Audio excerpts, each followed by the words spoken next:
morning sunshine, rocking the good time with all our friends. Easy and carefree, out in the summer breeze, loving a simple things for hours on end. Right about sundown, we lay on the ground, count on the stars as they come out one at a time. Ain't this a sweet life?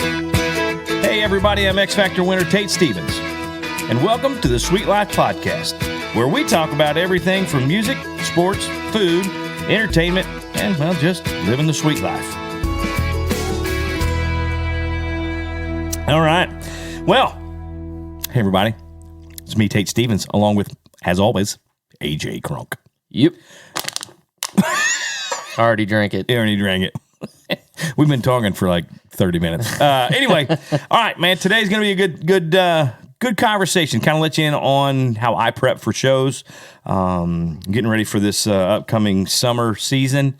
Got a lot of shows ready, so kind of get you in my headspace where I'm at and how I come up with set lists and all that good stuff. So stick around.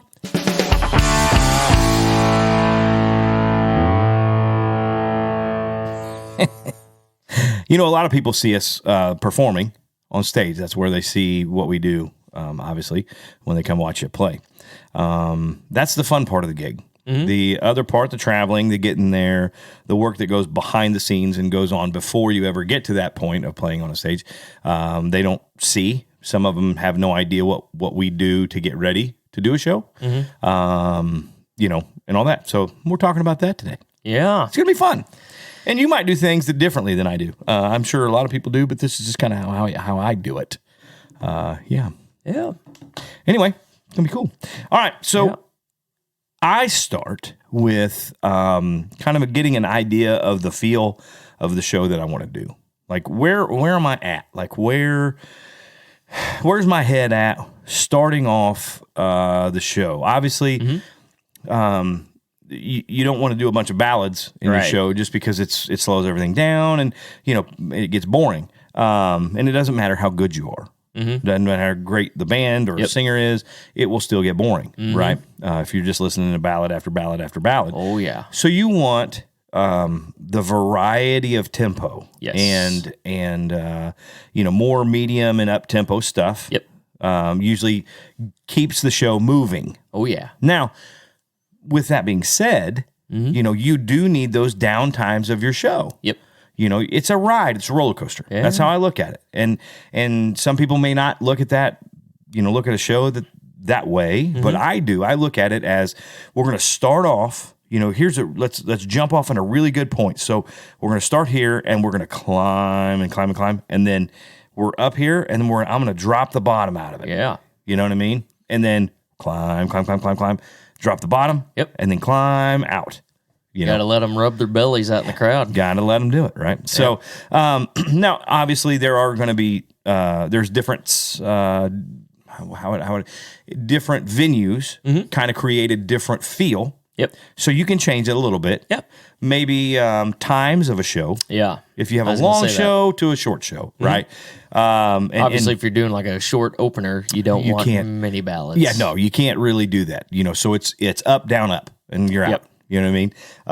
And so, like I said, this is kind of how we prep for the show seasons and doing shows and all that. So I look at shows in a way that when I remember as little kids going to country shows and rock shows and all that, what I liked about them, what I wanted to see, the expectation that I had going in. Sometimes I didn't have any, you know, because I was little and I didn't know. But the older I got, when I went into a show, I'm like, okay, this is what I want to see. I want to see this. I'm expecting this. My expectation was this out of that artist. What I came out of that show with, what did I learn from watching said artist? What can I steal? Yeah.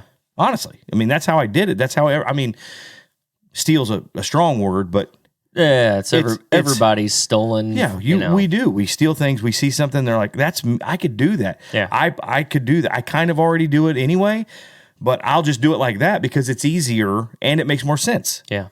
and it's easier to get than what I was trying to do. Mm-hmm. So yeah, you kind of learn from each other. Yep. Going out and watch shows and things like that. At least I do. Some people are just like, nope, I do my thing, and it doesn't matter. I'm me, and that's it, which is great. Good for you. Which is fine if you're just a balladeer and that's all you do, and you go out and kill ballads all night. Some guys that works for them. It works, know. Michael Bublé, right? Bubbly. Those commercials are great though. He's so good. But you know what I mean? He's kind of a balladeer guy, and he's that crooner, and so that's what they do. Yep. You're not going to hear a bunch of up tempo things. It's going to be more that crooning thing, and which is great. Works for him. Like I said, he makes gazillions of dollars touring every year and sells out a bunch of places. So but for me, I would love to do that. I would love to just be able to go out and belt out a bunch of big tunes every. I'd love to sell out arenas. I'd love to sell out arenas. That'd be cool, right? That would be pretty sweet. Yeah, I've only done it a few times. Not bragging, but anyway, it is what it is. Long time ago now. Anyway, but no, really. It's to that point though. As an artist, some guys it's up tempo, kick it. Dierks Bentley did a show with Dierks in Canada. The band came out great. He's great. Show was great. The kick drum never stopped. It was four. Yeah. It was four on the floor and never, they never let off the gas. Yeah, you know what I mean. It was just don't the whole. Yeah, I mean, it was the whole show. Yeah, it was great. Even they did some bluegrass in the middle, broke down. Dude, he does a lot of bluegrass stuff, and it's good. So he did a little bluegrass thing. But it was still boom, boom, boom. They were killing it. The bluegrass thing was killing it, man. It was all tempo and driving. Whole show. Yep. I don't think there was one song that he did that really wasn't driving. And he was out there for an hour. And Miranda did an hour. And Miranda did the roller coaster. I mean, she came out on fire. Everything was great. And then she did, 10 Man or whatever her big song. I think it was 10 Man, or not 10 Man. What was the one? This House. The House. The House That Built Me. The House That Built Me, and brought everybody down. And it was just awesome, And then she kicked you right in the face with, kerosene or whatever it was. You know what I mean? It was it was really cool. So she took you on that ride. Dierks just came out punching you in the face and never let up. Yeah. He Mike Tyson'd you the whole time, So the difference in artist, I'm not the punch in the face the whole time. I'm the ride. I'm the roller coaster. I want to take you on that ride with me. I want that journey to be fun. It's kind of like making records. Yep. For me, I listen to an album. It doesn't matter any genre. Obviously, rock is a little different, because it's just kind of has a different feel. Yeah, a lot. But a country album, a good country. Your favorite country artist, whoever that is. If you can listen top to bottom from song 1 to song 10. Or whatever's on there. If you can sit down and listen to that, they take you kind of on a ride. Those songs are put in a place for a reason. Usually the title track, if there is a title to the album, if it's not self-titled, they put that in there in a spot where it stands up a little bit. Yeah. Right. That's how I try to put my projects and albums and things and EPs together. But it's kind of goes back to the show part too. I want to be able to open a beer, hit song number 1, and just drink my beer or my Coke or whatever I'm drinking. And by the end of my beer or drink, I want to be like, yeah, I could do that again. You know what I mean? Yep. That it felt good. Meaning I'm okay with the flow was good. I'm not like, halfway through it, I'm like, I'm tired of drinking this beer. Yeah. You know what I mean? If that makes any sense. Yeah. So that's what that's kind of how I put albums and projects together. Same with my show. Mm-hmm. I want people to sit back, and I want them to be on the edge of their seat some parts of the show and having fun and experiencing the ride, I guess, right? The musical journey that we're going to do. And so that's how I set forth in making up a show and a set list to go with that. Absolutely.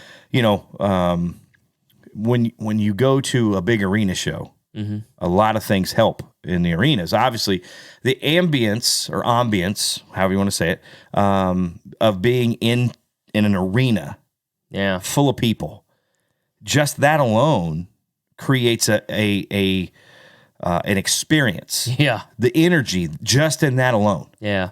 If there was one spotlight that came on stage, everything else was dark, and that artist was just sitting in that one light with an arena full of people, the energy that's in that building is electric. Mm-hmm.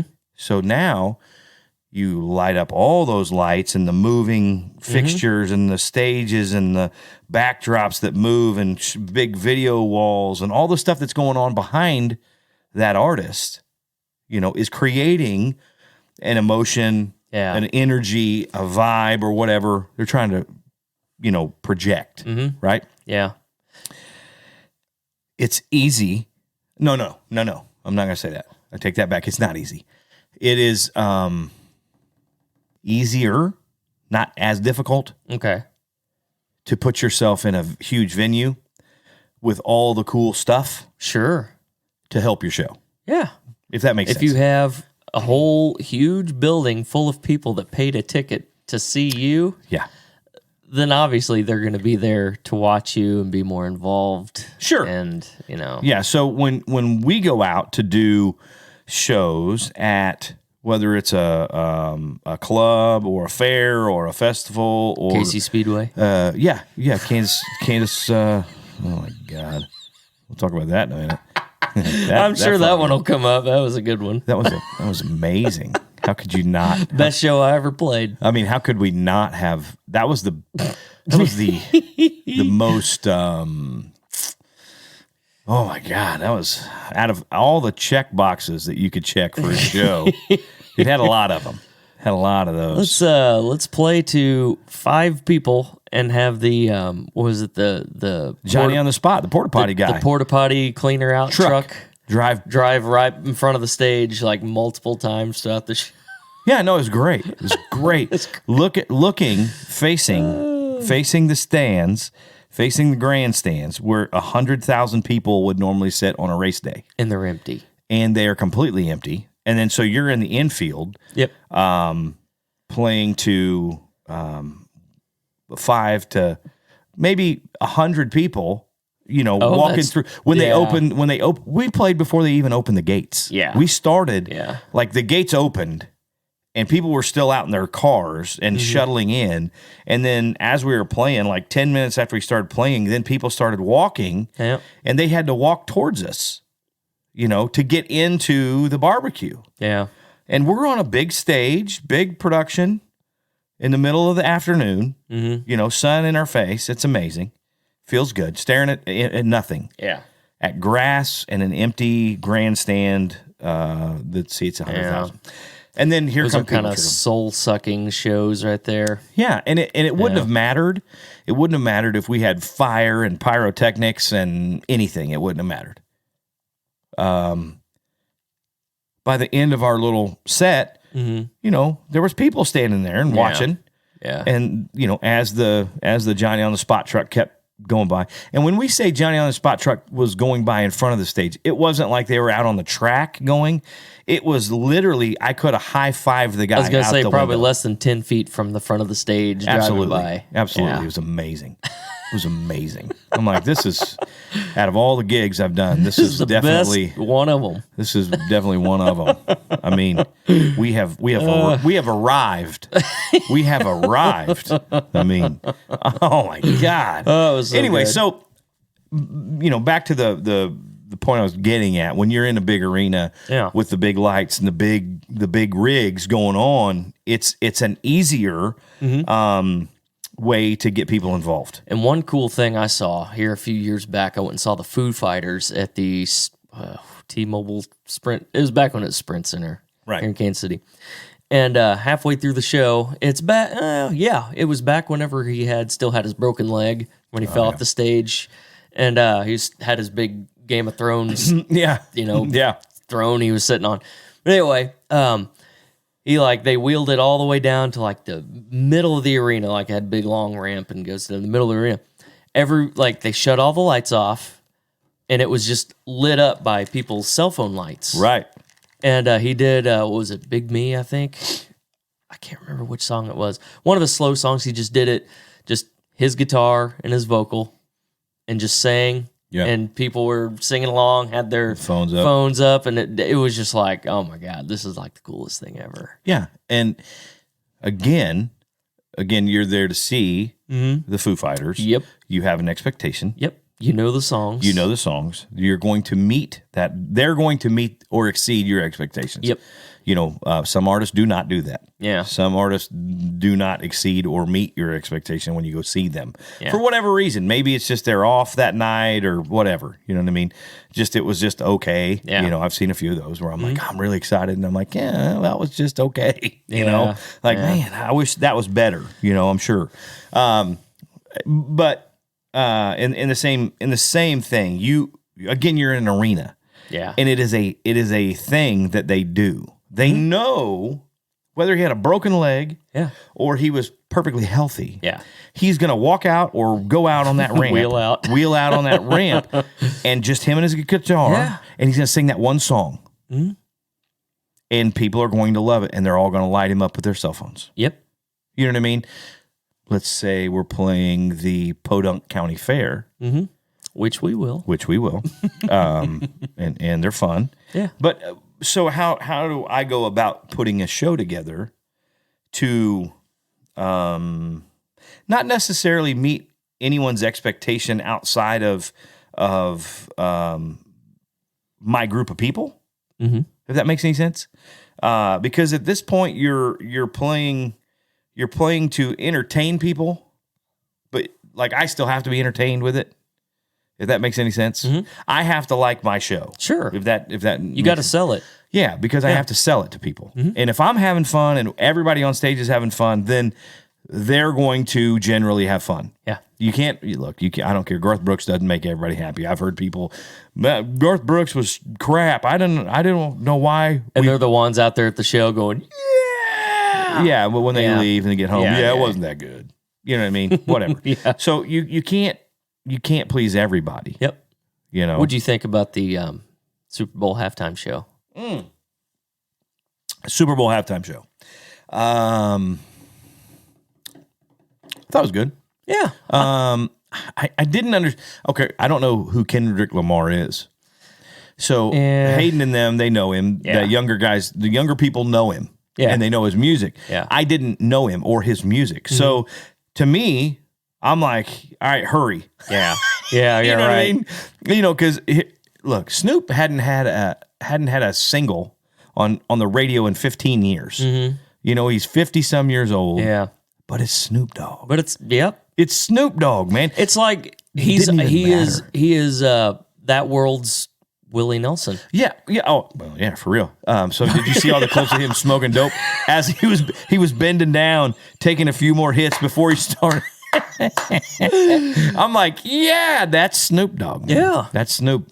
That's the SNOOP. You know what I mean? It's like awesome. And then Dr. Dre, in a way, shaped and formed and reformed rap music. Yeah, I mean, really. From the time when he started with NWA and that whole thing that happened, from their breaking up and him kind of doing his own thing, producing, and he produces tons of people, right? Oh, yeah. Huge in that world, huge in the rap game, huge in the business world, sells beats, right? Yep. Okay. You're a billionaire now. Yep.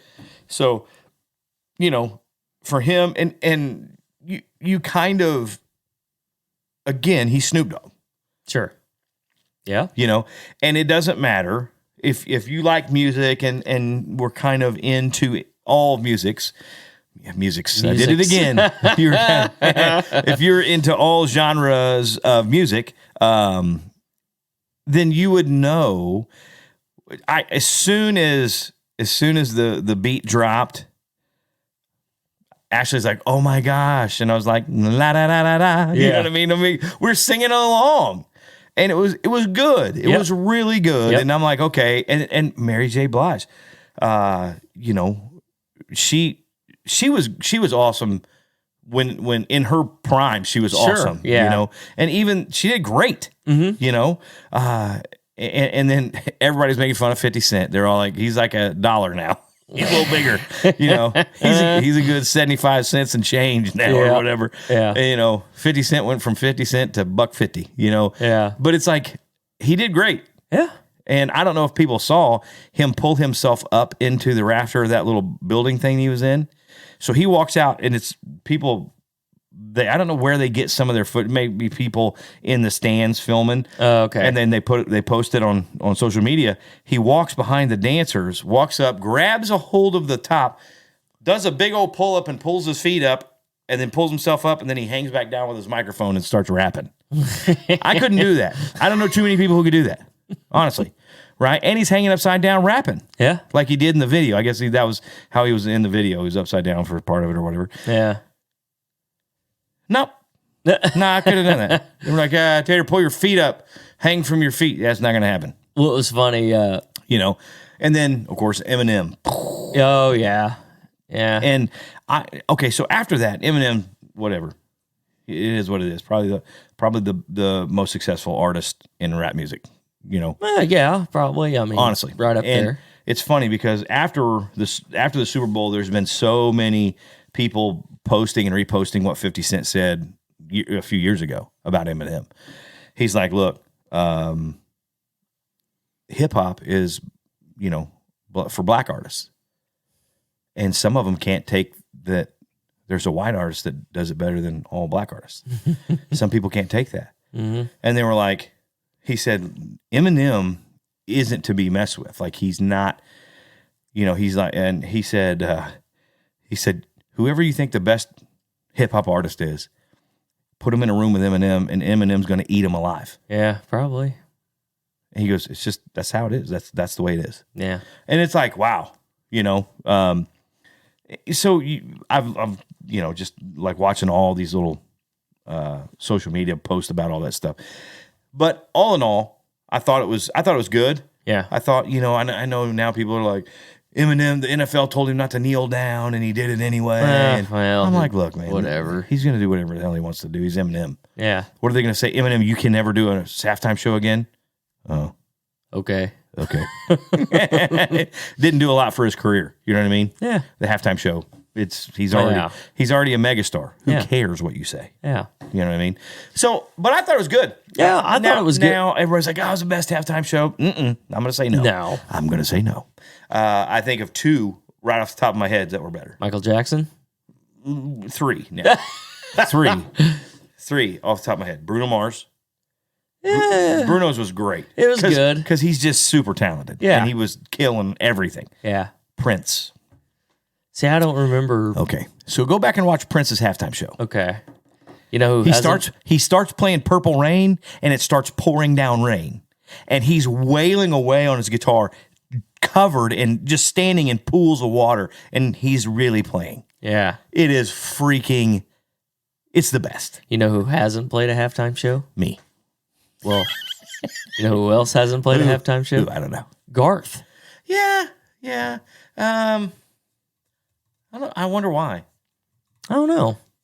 Who knows? Okay, he does. It's not going to do anything for his career. No, but I mean, it's one of those things everybody was saying. That's one thing I was reading on social media. It's like, oh my God, that was the greatest halftime show. It's like, well, okay. I mean, it was good. Really good. It was good. Like you were talking about Kendrick Lamar. Kendrick Lamar, yeah. Yeah, out there. And like my daughter came out and she's watching the deal with us. And he came on there and he's going, and I look over at her. I'm like, you understand anything he's saying? No. Yeah. It's just Yeah. everybody else. It's like, oh, I mean, I don't even really know all the words of the song, but I know what he's saying. Yeah. No, I And didn't. then that guy starts saying, I'm like, what? Huh? Yeah. Again, it was good. It was Yeah. really good. It was a good football game. It was a Yeah. good game to watch. I'm glad the Rams won. Not that I'm bitter about the Bengals beating the Chiefs. I was hoping the Bengals would have won. I'm glad the Rams won for Matthew Stafford. He got the first 12 years of his career, he took a beating in Detroit. I mean, at one point, he was the most sacked quarterback ever to ever play. Yeah, I mean, he just took a beating up there. Didn't have a team around him ever, you know.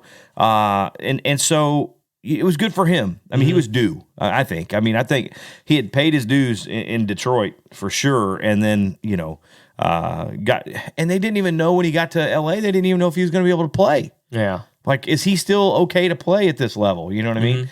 And, you know, he takes his team to a Super Bowl. Well, what's kind of funny is I really don't follow football as close as one should, you know. Right. But, you know, everybody's talking about, you know, Burrow. You know, it's like, oh, Joe Burrow, Joe Burrow. And I'm thinking, okay, you know, and I've seen clips of him, you know, making passes and doing this and that. I'm thinking, oh, okay, you know, whatever.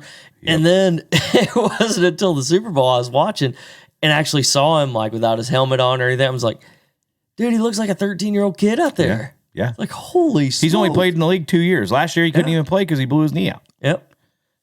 You know what I mean? He's a good quarterback. Yeah. And he's going to be a good quarterback for a long time. Yep. So, no, I was glad for Matthew Stafford picking up Super Bowl win. And, and Aaron Donald and Von Miller. You know, dude, those guys, they just had a great team. And anyway, back to sorry, playing gigs. Playing gigs. So you come out of an arena show knowing that, you know, either they met your expectation with all the cool staging and lights and fire and all the stuff and all that. So I would do the same thing. I go to shows. Yeah. When I go to a show, I do the same thing. I look for entertainment value in every aspect of what they do. Yep. Right? From the musicianship that the guys are playing to the singer singing. Yep. And how does it all go together and mesh well? And how was I really entertained from start to finish? And again, I don't care if you're Garth Brooks, Jason Aldean, or me. It doesn't matter, you know, your show. It doesn't matter the level you're playing. You should always strive to at least have everybody have a good time. Yeah. You know, they don't have to like your music, but like your original music. Sure. Because they're not going to know it all. Right. They maybe know one song or whatever. Yeah. They're not going to know your original stuff, but make it to where it's believable that they may have heard that song. As far as when you're playing it, sell it good enough for them to go, I like that song. Have I heard that song before? Maybe, maybe not. I don't know. And then when they hear a song they know, let them recognize that song. Mm-hmm. Don't change it so much that they're going halfway through, they're like, oh, I didn't know that was that song. Oh, okay. You know what I mean? I mean, for me, that's how I am. Yeah. But now you can take your artistic expression and do whatever with a song you want to do, yours or not. But for me, when I go see somebody, now if they change it up a little bit, or maybe it was a true, like a real rockin' thing that was just, and they break it down to make it kind of cool and more intimate, that's cool. Yeah. You know what I mean? Things like that. But so that's what I do. That's how I look. I you know, kind of got blinders on a little bit. Sure. You know, when I'm starting a set list, okay? Yeah. You know, and then you kind of talked about it a second. Time. How much time do we have for this show? Yep. Most shows are 75 to 90 minutes. Now, you go see George Strait, he's going to play 40 songs. Some of them are medleys. They'll put two together here and there, you know what I mean? But you're going to hear 30 plus songs. Sure. Yep. In that 2.5 hours that he's going to stand there and sing. Yeah. You're gonna know 99% of the songs he's doing. He may throw one new one in, or a song from an old album that you didn't know. But that's it. Yeah. What do we have to have in the show? Here's what we have to have. Mm-hmm. Here's our honorable mention songs. You know, we're going to do them if we can. If we can't, these are the ones we're going to scrap. Yep. You know what I mean? So that's how I do a 90-minute show. Yeah. You know, and then honestly, and I know it sounds contrived and all that, but it is the truth. You build in audience stuff. You know, when you go see Garth Brooks, and when you go see Jason Aldean, when you go see all these big artists, if they do something, some of it's a little spontaneous. Yep. But if you went to see them 4 nights in a row, you're going to know exactly what's going to happen each night because it has to be that way. Mm-hmm. Because the lights are all cued for a certain thing. Sound is cued for a certain thing. Yeah. Pyrotechnics, if they have it. Smoke, spotlights, videos, whatever. Everything's cued. Everything has a spot and a place, and they can't change it really. Yeah. I mean, it's a show, and they've produced it. It's a fully produced product that they push out there. Yep. And now they can change it midway through stream. You know, they could add. You know, Garth does a acoustic thing. Sure. Yeah. He can play whatever he wants in that. Mm-hmm. You know what I mean? Yeah. I'm sure he plays kind of the same few songs. Yeah. And he might change a couple here and there.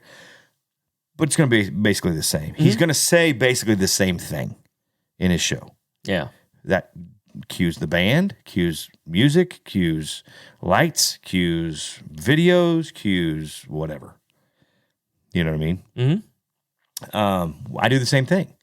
I try to say close to the same things for songs for the band and for myself, because I got to keep myself here in that space. Just can't get nothing done. Yeah. Just can't get nothing done. Here's a song I wrote about. This is a song I wrote for married guys who hate their honey-do list as much as I do.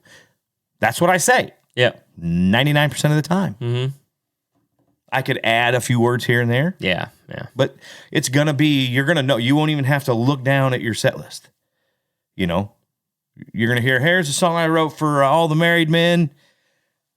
You know what I mean? You know where we're going. Yep. Everybody's on the same page. Mm-hmm. You know, but I will screw up here and there and intro a song. When you look down at your set list and I'm introing the song. What is he talking about? You're like, wait a minute, that's not the right one. That's 2 down the list, dude. You've skipped. You know what I mean? So I'll do it. I'll check my set and I'll be like, and I'll just read something and it'll click. Oh yeah, we're doing this song already. Mm-hmm. Yeah. And I'll start introing a song. I've actually started singing the wrong song. Not even kidding. They kicked the song off. The band kicked the song off. I'm all in with the song I introduced. And I start singing and I'm like, and the guys are like, what are you doing? We literally stopped and I was dying laughing. I'm like, are you serious? I just did that. And I'm like, oh, I'm an idiot. You know? Yeah. Oh, it happens. I wasn't even drinking. Yeah.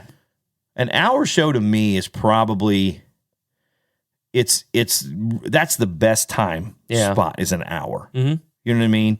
Because you have time to take a ride. You have time to interact. Yep. But it's pretty it's going. Yeah. You know what I mean? Yeah. You're blazing through a lot of things and it's really up tempo. And that you're driving that home. Absolutely. 45s are good, but then you start kind of falling. For me, 45s are like, you just get going and it's over. Yeah. You know, you're like, okay. Mm-hmm. You know, because you have to take out a lot of things. Mm-hmm. And then it becomes harder because then you're like, man, these are really great songs. And I really want them in there. But we can't really do them because time and flow, it's not gonna work. Mm-hmm. We can do one of them, but then we're gonna short that, and you know what I mean? So you it's a little harder. And but that's, you know, I don't know. That's how I do it. Yeah. I don't know if everyone does it that way. And some people are just like, no, I play these 15 songs, and that's all the, you know, I have 20 songs. I do these 20 songs. These are the 20 songs I know, and that's what I do. You know what I mean? Yeah. But I like picking and choosing and having the input. Here's the thing. I've said it 100 times. Ask anybody who's ever played in a band with me. I am a singer in a band. That's it. It's my name, my face, whatever. But I'm a band guy. Mm-hmm. I'm just the singer. You know, in the show, I am no more important than the guitar player or the bass player or the drummer. You know what I mean? It's that's how I feel. I'm like I am just a band member, and I want everybody to put in the show. You know, if we're doing a song and you're like, and we're going through these lists and you're like, could we really, let's look at this one. This song would be better. Well, in that case, let me see your list over here. Let me go through your list of crap. Take that out, take that out, take that That song sucks. We're not doing that. But you know what I'm saying? Like, Yeah. And especially during rehearsals when we're getting ready to go out and put this thing out. Mm-hmm. Does that feel good? Is that right? I don't like that. Let's put this song after that song. Maybe that's a better feel. Funny. This is a funny story. Not funny. I've been playing the same show for the most part for about a year. Mm-hmm. And moving in new songs and some of the old songs that didn't really work, you know, in the show. I'm all excited. It's one of the bigger shows I've done. When was this? It was Kansas City at Starlight. Oh, okay. Gotcha. So we're firing on all cylinders. Band's great, killer band. Everything's good. The show's good. And I'm thinking, okay, you know, I'm hoping to impress these people because it's new management. You know, they've been around forever. This is the guy who built Tim McGraw, who made Tim McGraw. You know what I mean? I'm like, okay, here we go. I want him to see my show and go, yeah, you should be out on tour with Tim. We're on the bus talking, and I'm like, hey, you know, I want your honest opinion about the show because I'm always trying to make it better. Okay. And which I was always doing. We're always doing something, working something, trying to make an angle better for this song or whatever. And at this point, I had done the 2 shows at the Midland, the 2 sold out shows at the Midland, and so I'm like, okay, how can I make it bigger? Yeah. And I'm like, I want your honest opinion about the show. Okay. You know, you're not going to hurt my feelings. You know, whatever. So they're like, yeah, no worries, man. We're going to watch it. So we go out and we do the show. After the show, on the bus, talking to them, and they're like, really good. You lost energy in this song. Playing that song live, there's no energy there. And you could see it in the crowd. And I'm like, oh, really? Yeah, they're like, it just doesn't pop. Like, now this one was good. The one before it was good. Then you hit that one and it was just like, okay, we're back. You know what I mean? He's like, I would take it out. You don't need it. Mm-hmm. Put something else in there. Come up with a cool cover or, you know, do something else. Okay. Yeah. So we took that song out, you know, and it was a song called That's Where We Live. Okay. You know, I love this song. Yeah. You know, and so I'm like, okay, wow. And he was like, and I would do this. Make sure you're doing this. But yeah, everything was really good, man. Really, really solid. Solid show. Yeah. I'm like, oh, okay. So I learned, you know what I mean? Yeah. So, but see, I didn't see that. I didn't see us losing a little momentum when we played that song. Mm-hmm. But they, you know, like I said, they've been around big arena shows and big stadium shows, and they're like, you lost a little bit of momentum right there. Mm-hmm. I would just take that song out. Yep. You know, find another song or a cover song. Mm-hmm. You know, I'm like, oh, okay. You know, all right, yeah, cool. So we did. Yep. That's Where We Live was gone. Didn't play it anymore. You know. Anyway, so you know, that's how I learn. like I said, going to shows, watching people, and I'm like, okay, I could do that. I like how they did that. That's really good. Yeah. I can do that with this song, or I can take these two songs that I do and do the same thing they did, and that transition would really work, in my show. So, that's how I put my shows together. That's how, I think of it. I think of our show as a ride, and a start and a finish, and in between, some people don't. Some people don't even use set list. Some people just go and call songs as they're going. They're up there feeling whatever, and like, hey, let's do this song. Oh, and they play another song. Yeah, let's do this one. Let's do this one. There's no way I could do that. No way. I have ADD too. I would draw such a blank. Yeah, I'd be like, oh, crap, what do we do next? Hey, how about that? What are you going to do? You know what I mean? That's what I would do. So, what do you guys want to do? I'm all out of ideas. We played 3 songs, dude. I know. Yeah. Well, I don't know what to do. That's how I would do it.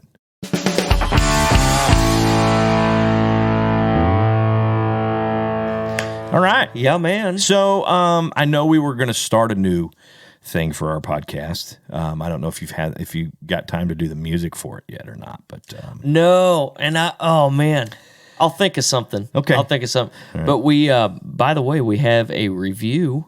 Oh, no way! Yeah, somebody left us a review. You guys should stop. Hey, as long as it has a 5-star on it, I'm good. Exactly. All right. This review is from a man named Steven Kronk, my cousin. Oh, good. He Stevie lives down in Arkansas. He's a truck driver. Actually, I was just talking to him the other day, and you told him to leave a review. Hey, go leave a review so I can read it.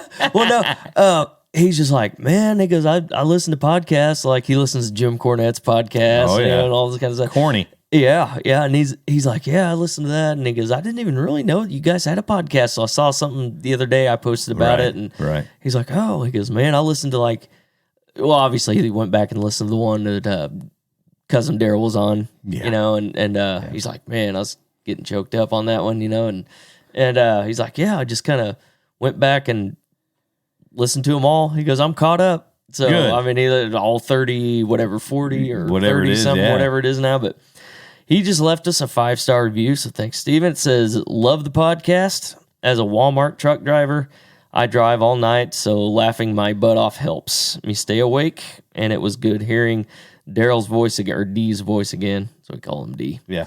I got choked up on that episode. Yeah, well, I listened to it a few times too, and about the same. Yeah. But, awesome. But yes, very left good. us a 5-star review, so thanks, Steven. Yeah, thank you. Yeah, we're all getting...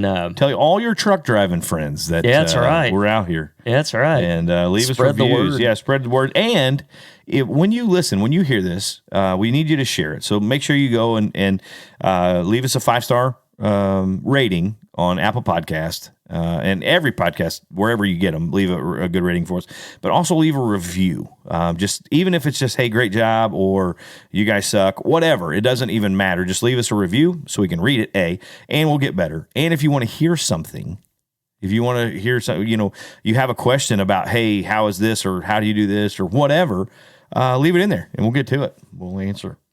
Absolutely. We will definitely answer questions and do all that. So we have a new... we started with the surprise you're on a podcast. We started with that, and that's going pretty good for the most part, except when people don't answer. Yeah.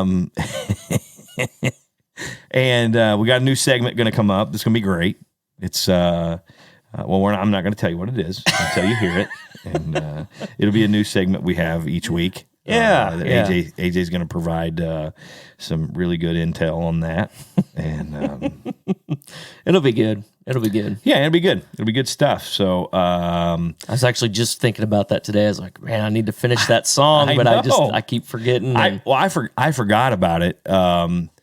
It was it TikTok or Instagram? One of them. I can't remember. There's one that's it's dad jokes. That's all it is. Mm-hmm. And I heard it, and I'm like, oh. I heard a good one on there the other day. I went in to talk to Amanda, my girlfriend. I was like, hey, Amanda, do you know why women don't wear watches? She's like, What? No. Why? It's like, because there's a clock on the oven.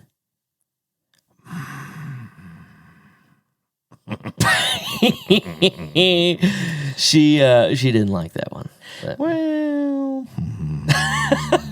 I can't imagine why, but yeah. we're gonna go and we're gonna find somebody to call, man. Let's see. Some of these, I just have one, Austin. I don't know who. There's no last name. There's no nothing with it. Just says Austin. Hey, if you call it, what if they say, I still love you?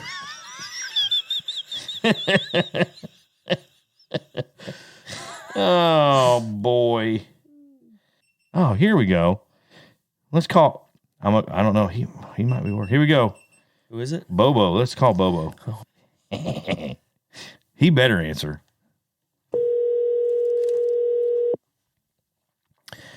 If he knows what's good for him.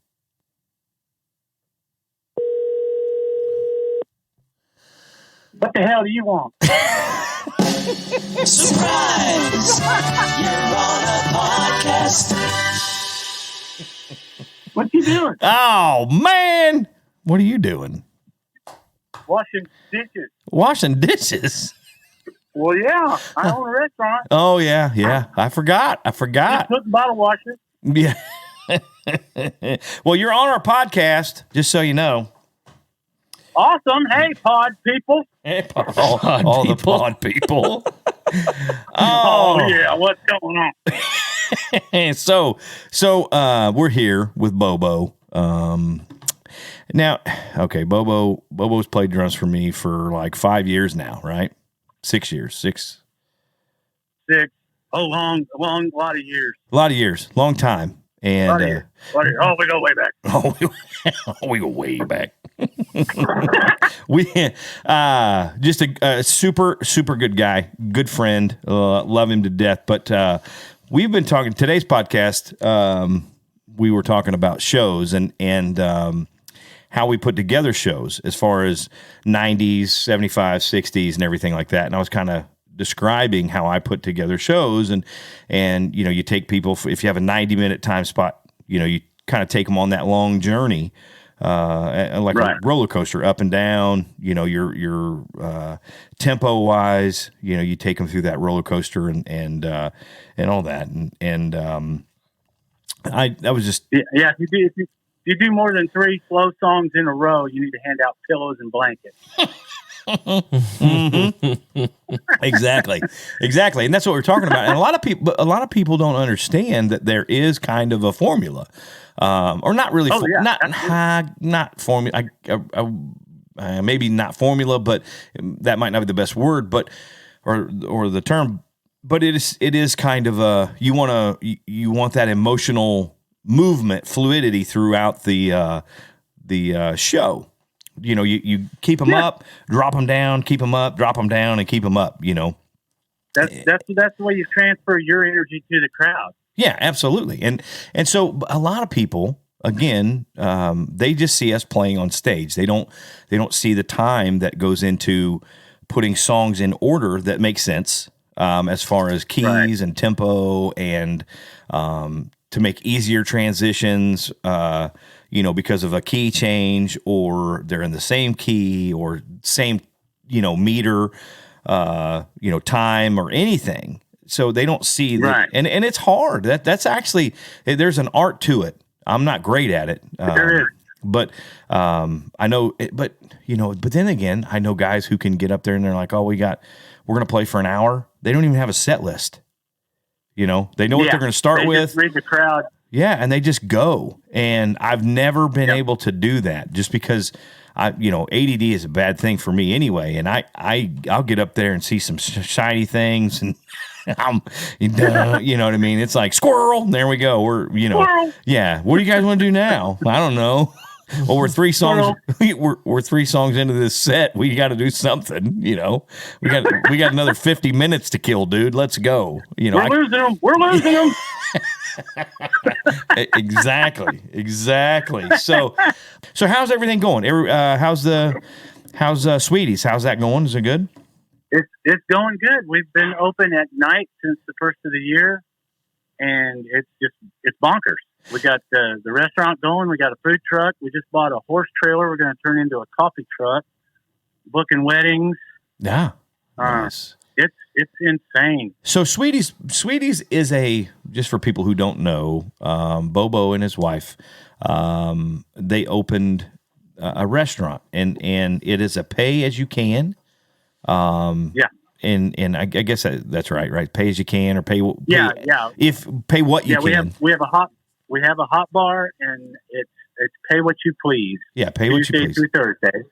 Yeah. Yep. So that way we can feed the hungry, the homeless, big city folks, country folks, anybody that comes through the door can eat. Yeah. I will not deny food to anyone. And if you can't, if all you got's $5, that's what you pay. And if you don't have any, pay the next time you can come in and, or whatever, so come in and eat. And, we've had people that haven't had anything because they've been down their luck with this COVID and all this other garbage. And they've, lost their jobs or whatnot. And they were hungry. They brought their whole family. We fed them. And then now they're working again, and they have come back and made small donations and paid extra for their meal that, it makes it where someone else can have something to eat. Yeah, that's the beauty of our community, man.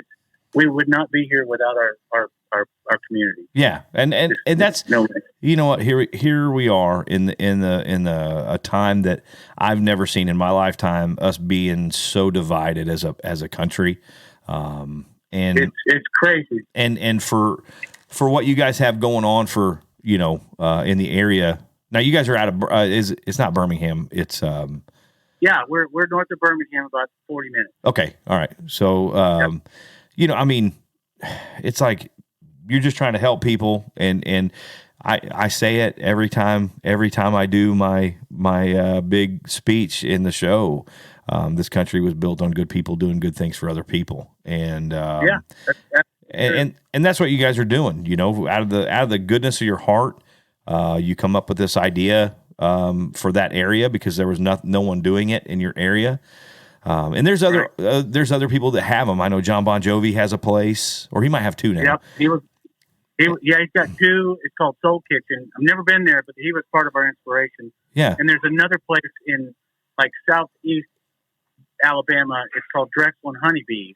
Mm-hmm. And it's this little old retired couple, and they do it, and they own a food bank too. So that helps them. We're just a kind of a mix between all of it. We do have a paying menu and things like that. But when you were talking about country being divided, I got my hair cut yesterday, and this little gal was standing there cutting my hair, and she said, and we were talking about stuff, and she said, I'm not political, but it seems to me that we're all brothers and sisters on this earth, and families tend to squabble, and then they fix it themselves. So if everybody will get out of our way, I'm sure we won't have any more problems with one another.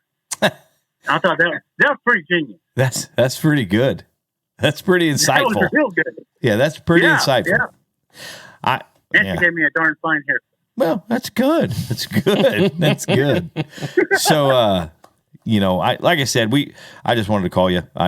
This is a thing we do on all our podcasts. We have the surprise you're on the podcast portion of the show. So you're tonight. Keep surprising me. I'm ready. All right, buddy. Let's go play some music. Love y'all. I know it. I miss you guys, and tell your bride that I said hello, and we miss you and love you.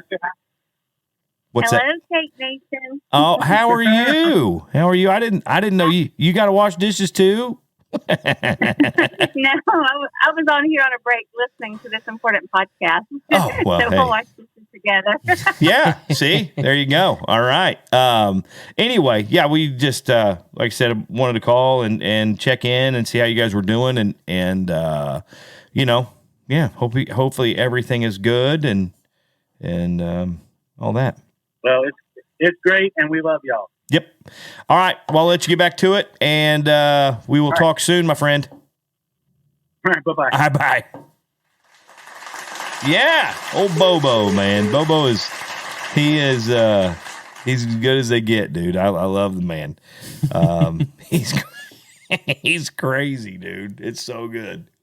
All right. Well, that about does it, I think. I think we're good, right? Yeah, man. We're good. All right. Well, that is the episode for today.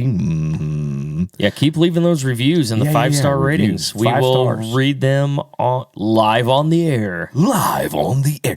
One thing. I don't know. Has everybody dropped the Joe Rogan needs to be canceled thing yet? I don't know. I haven't seen it in a couple of weeks, so so many people were like, Joe Rogan needs to be his podcast needs to be canceled. I'm like, they're not going to cancel it, dude. It makes way too much money. Yeah. So, yeah, they'll cancel my podcast before they'll cancel his. Yeah. Yeah. They'll be like, oh, let's see, pick one. Hit that one. You're out. You're done. Why? You said drinking beer. What?